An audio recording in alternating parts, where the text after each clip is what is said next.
This season you've had 2 walk-offs.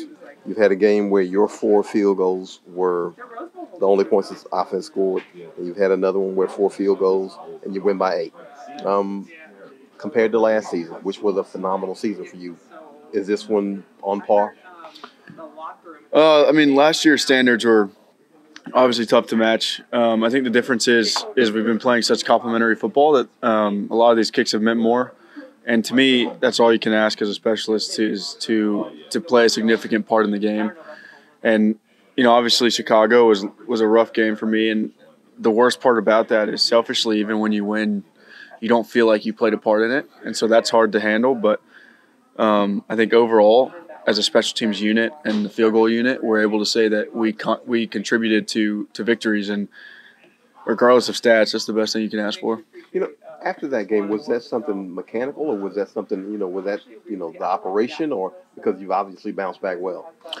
Just an off day. When I talked to the coaches about it, we set a standard so high last year as a unit that, you miss a couple kicks and people think the sky's falling. But at the end of the day, we were halfway through the season with only 3 misses. And, fortunately we've been able to bounce back. But, it was one bad game, and, we kind of put it behind us, and it's all good.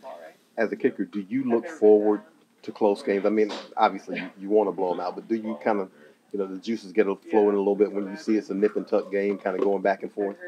Yeah, I mean, I live for those moments. That's why I'm in the position I am. I think the thing that separates kickers who are in the league and who aren't are the guys who can handle those moments. And, that's the mental side of the game, is who can get the job done when they're called upon. And, I mean, those kicks this year, those are my favorite kicks of my career. So it's pretty cool.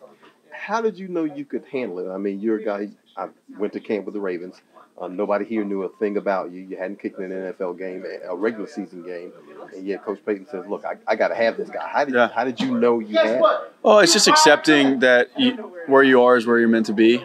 I've always said that you learn through experiences, and my rookie year was tough, and I was thrown into the fire pretty quick. But I mean, I wouldn't have asked for it any other way. And mentally, I was able to grow so quick because I didn't really have a choice, or I was going to be out of here. And it's not necessarily that I learned how to handle these big kicks. I just learned how to make every kick feel the same. And it's all about how you approach these kicks. And I approach these kicks like it's my last, and then I have no option but to make the kick. And it's a little bit of a pessimistic attitude, but that's kind of the way I approach kicks. And it's worked for me this far, and I'll only change it if I need to.